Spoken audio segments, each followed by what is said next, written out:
What's up everyone and welcome back to the MMA Zone. Today, let's get started with Khamzat gives opinion on Robert Whittaker versus Reiner. During a recent interview, Khamzat revealed that he believes that Whittaker is stronger and not as easy as everyone thinks. And before we continue, make sure to leave a like on the video to help support the channel. He believes that RDR is going to try and take down Whittaker, but Khamzat believes Whittaker will be able to prove people wrong. Here's what Khamzat had to say. It'll be a good fight, tough fight. Both is good fighters. I think the other guy is more wrestler, a grappler. They're gonna try to take him down and submit. No, Robert is not that easy opponent like everyone thinks. Like I get the chance, I've done it fast, but so it's not that easy opponent like everyone thinks. So it will be fun to watch a fight. As for the main event this Saturday in Abu Dhabi, both fighters have successfully made weight. Robert Whittaker showed up the scales this morning at 185.5 pounds, and RDR weighed in at 186 pounds. With the fight being official, what's your prediction? Just a friendly reminder that because of the fight taking place in Abu Dhabi, the main card will be starting at 3 p.m. Eastern Time. Sean O'Malley predicts Merab versus Cory Sandhagen. This week, Dana White announced that the UFC 320 card will be co-headlined by a bantamweight title fight between Merab Dvalishvili and Cory Sandhagen. While Sandhagen opened as a pretty sizable underdog, Sean O'Malley broke down the fight during a recent video on his YouTube channel, where he explained that Sandhagen's wrestling is actually pretty good. However, Dvalishvili is incredibly strong, and if he gets his hands on the Sandman, the #1 contender may end up surprised. Cory Merab, how do I see that fight playing out? You know, I fought Merab twice, beat him once, lost to him once. I just kidding. Cory's got really good wrestling scrambles. He did really good against Umar. He kept his hips high. He was able to scramble very well. I wouldn't say really gassed, but he definitely got a little bit tired, whereas Merab he just doesn't get tired. So if Cory, Cory's well versed in the 50-50 in the leg game. So I'm curious if he will cause scrambles that way, maybe threaten some submissions that way to where Merab gets uncomfortable and maybe shoots less. Hard for me to wrap my head. Who do I think is going to win? I think it's a coin flip. I think I had to guess. I feel like Merab, if Merab goes out there and grabs a hold of him, I think Cory's going to be surprised how strong that little Georgian feels.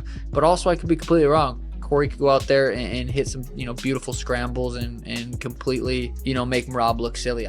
Despite the fact that he's 0-2 against Dvalishvili, O'Malley is still confident that he can beat the champion. While referencing Max Holloway's recent victory over Dustin Poirier, he told fans to never say never. I truly believe that I was going to go out there and make Merab look stupid. And I'm still so delusional that I still believe I can do that. But Max Holloway beat Dustin in his third fight, lost the first two. So never say never. O'Malley isn't the only one with his sights set on a rematch with the champion. Ahead of his fight with Marcus McGee this weekend, Peter Yan made it clear that his sights are set on a rematch with Dvalishvili. At this moment, I've got my own goals, my own ambitions to fight for the title. If somehow he's back in the title conversation where we have to fight for the title, then possibly, but at the moment, he's not on my radar. With Yan set to fight this weekend and Dvalishvili set to defend his title in October, it's safe to say that it's an exciting time in the bantamweight division. Khalil Rountree not a fan of Magomed trash talk. Since Magomed on Khalil captured the light heavyweight title, he has not held back on any of the top contenders at 205. On top of taking aim at Alex Pereira and Jiri Prochazka on social media, Ankalaev also made it clear that he was unimpressed with Khalil Rountree's win over Jamal Hill in Azerbaijan. During an appearance on the Joe Rogan Experience, Rountree explained why he's not a fan of Ankalaev. Also, Ankalaev is good, man. He's good. That guy's really good. You're smiling. I can't smile? You can, but you're smiling like, come on, man. I'm just smiling. What is your opinion on Ankalaev? I don't have one. You don't have any opinion at all? No, not one. No. Are you just not a fan of his? I can say confidently, am I a fan? Absolutely not. As a human or a fighter?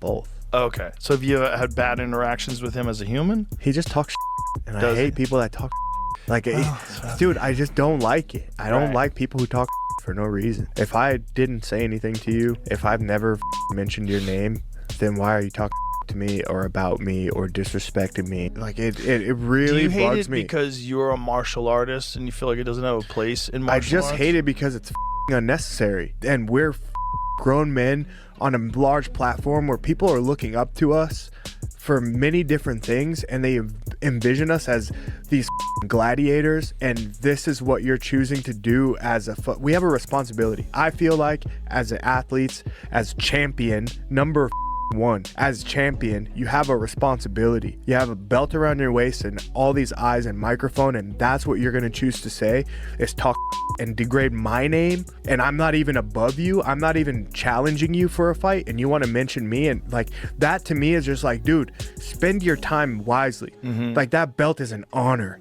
You like to have that. There's a responsibility that comes with that. There's things that you can do with that.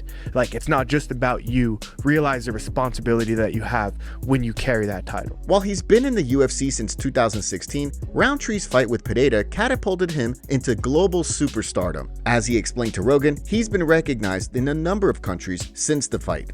Since the Pereira fight, I've been to, I'd say, more than 6 countries, and there's fans there. Everyone like knows who I am now, and that is something that was a shock to me, especially coming off a loss and just knowing that like I gave my all in that fight, and that's, I guess, what the people wanted from me.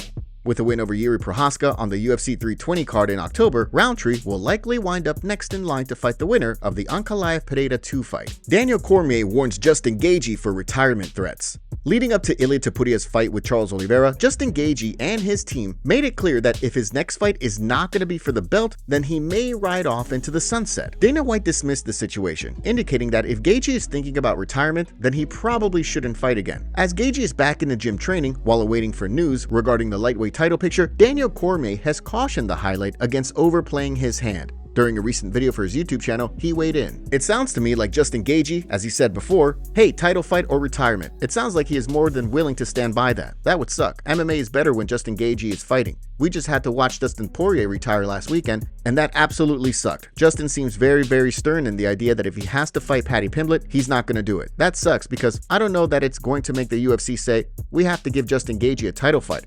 I don't know that they're going to do that, especially when you go through all the things that Arman has a case, Paddy has a case. As Topuria indicated during his recent stream with the Nelk Boys, he's fully expecting the UFC to give either Justin Gaethje or Paddy Pimblett the next crack at the title. UFC fight updates. With just days to go before UFC Fight Night Abu Dhabi, let's take a look at today's UFC fight updates, starting with a new addition to the Noche UFC card. According to Octagon updates, Zachary Reese and Cedric Dumas will collide in a middleweight bout that will see Reese look to build on a win over Dusko Todorovic, and Dumas look to bounce back from a loss to Michal Oleksiejczuk. We also have a new addition to the UFC 320 card at the beginning of October, with Atiba Gauthier set to fight Ozzy Diaz. Gauthier is in the midst of an impressive run that's seen him go 2-0 since his 2024 Contender Series win. While on the flip side, Diaz is coming off his first UFC win over Jordan Santos back in March. Next up, we have 2 new additions to the UFC 321 card, with Hamdi Abdelwahab set to fight fan favorite Chris Barnett and Ikram Aliskerov set to fight Jung Young Park. In the Abdelwahab-Barnett fight, Hamdi Abdelwahab will be looking to bounce back from a loss to Mohammed Usman in June, while on the flip side, Barnett will be looking to bounce back from a loss to Kennedy Nzechukwu in October. In the Aliskerov Park fight, Aliskerov will be looking to build on a win over Andre Muniz in April, while the Iron Turtle will be looking to build on a 2-fight win streak. And last but not least, Jiri Prochazka has officially graduated ahead of his upcoming fight with Khalil Rountree. In a post on social media, the former champion wrote, "Signed, graduated. Let's go for that.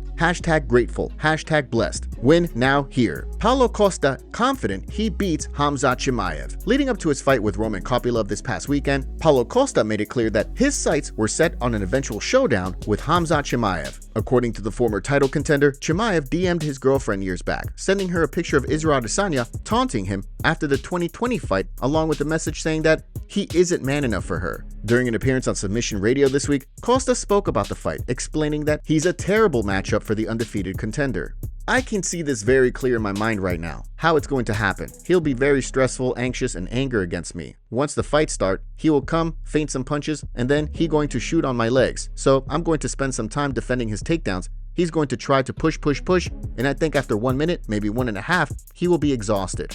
His arms and shoulders will be heavy, heavy like a heavyweight. Then he will realize he don't put my back on the mat, and he will be heavy and slow. Maybe I'm not going to finish him in the very first round. I'm going to let him gas out everything that he had until he be like a man walking in the second round. Then I'm going to hit his belly as much as I can with front kicks, with body shots, until I see he wants to give up. When I see that, I'm going to start to hit his face and make him uglier than he is. Of course, despite the bad blood, Costa is currently ranked 11th at 185, meaning he'll likely need a couple more wins before being in a position to call for a title fight. Sean Strickland declined fight with Israel Adesanya after suspension. Back when Israel Adesanya was training with David Goggins, the former champion revealed that he's targeting a rematch with Sean Strickland for his next fight. According to The Last Stylebender, however, Strickland turned the fight down. During a recent sit-down with Alexander Volkanovski for his Freestyle Bender YouTube channel, Izzy opened up on the situation, revealing that Strickland wants to fight Belal Muhammad instead. Even speaking of which, I've called this dude out. I mean, have I called him out?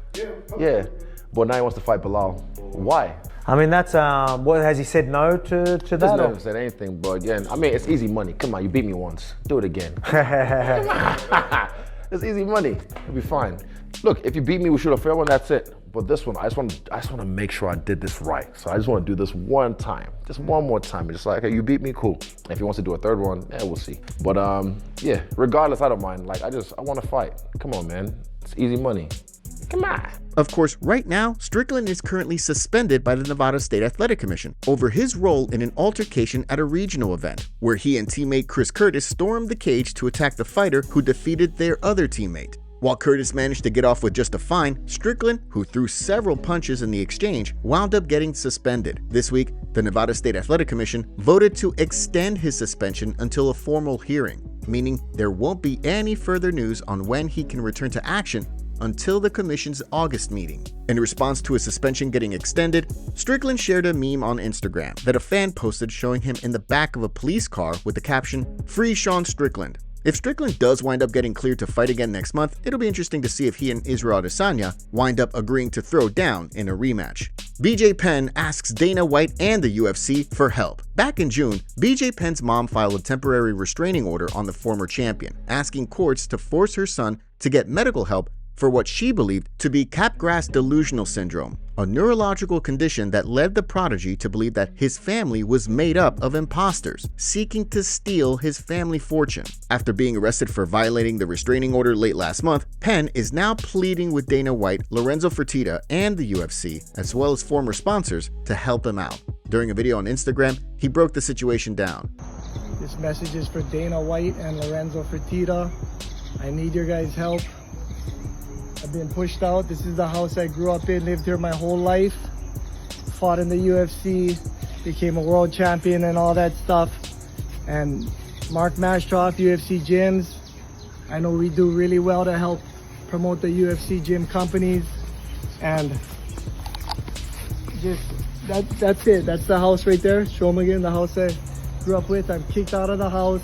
An army moved into all of these houses. I need your guys' help. They got me staying over here in this studio, right here. If I go anywhere near the house up there, I try to get my dogs, get whatever I can. I'll be arrested. They got me over here staying in this studio. And just think about it. No one's here to help me. And, you know, if any of my sponsors out there that, you know, I stayed extra long or I did anything, you know, because I always know if I was going to do a signing, I never leave early. I always stay, even if I got to stay longer. But they got me staying in this studio right over here. They want me to do my laundry at the laundromat. And I'm the world champion. I'm the one who went out there and took the punches, took the blows. And here we are, getting pushed out of everything, about to have everything stolen from us. All the money I made from the UFC gyms, all my sponsors, all invested back into my family, into everything. Every dollar I made invested back in. I'm about to get it all taken from me. And I need your guys' help. Dana White, Lorenzo Fertitta, Pat Tenori, come down this time and help this time, please. That's it. That's all I gotta say. Along with the post, Penn wrote, "Power isn't how much you can hurt someone, power is how much you can help someone. I didn't start this fight. This is an army of thieves, and they are here to steal everything I worked for. If I ever made anyone money, like the UFC, UFC gyms, Ruka, PM Tenor, or did anything kind or helpful for anyone that has the power to make a difference, I would appreciate your help with this robbery that is taking place in Hilo, Hawaii. They're trying to make attempts on my life, and they are trying to provoke me to attack some of them. But if I take the bait and I touch one of them, I will go to jail and lose everything. I didn't know who else to ask, so I figure I ask any of the business partners that we had good business relationships with to give me help against this army of thieves. So far, no word yet from Dana or Lorenzo. Conor McGregor's restaurant was on fire. Fans noticed that Conor McGregor's bar, the Black Forge Inn, was actually on fire, with visible smoke coming out of it. Based on the amount of smoke coming out of the restaurant, it seemed that the fire had spread pretty far, and the damage on the inside was pretty major. Many people around the area shared multiple different angles of the incident. As soon as the news broke, many outlets, like the Irish Independent, reported that the matter was being looked into as a criminal investigation. However, one ex-user that goes by Philip Dwyer went to the scene after everyone had calmed down. He talked with the manager, and it was revealed to be an electrical issue that caused the fire. Here's some footage from Philip Dwyer's live stream. Also, make sure to check out his X page for this amazing coverage. So what we'll do is here, the manager here has said to me, I just wanted to dispel any rumours, guys. The fire that took place around 6 o'clock this morning at the Forge pub, Conor McGregor's pub, it's looking like it was an electrical fault. Thankfully, the damage is minimal. The place is open for business. It took place here at the front. Here there is a fuse board or a fuse box there. Apparently that's where the smoke is coming out, and it looked like the whole place was on fire from the photograph. But anyway, guys, just to dispel any rumours, that is not the case. The manager Liam says, and I can just walk in here now and just show everybody, just dispel any rumours that the pub is open for business. A tiny little smell of smoke. It's no more than you'd smell from a smoked salmon, to be honest with you guys. Conor McGregor then reacted to everything by sharing a picture of the Black Forge Inn and captioning it "unbeatable." We have a favor to ask. Help us reach 200,000 subscribers on MMA Zone by subscribing and turning on notifications for daily MMA content. Seriously, we rarely miss a day.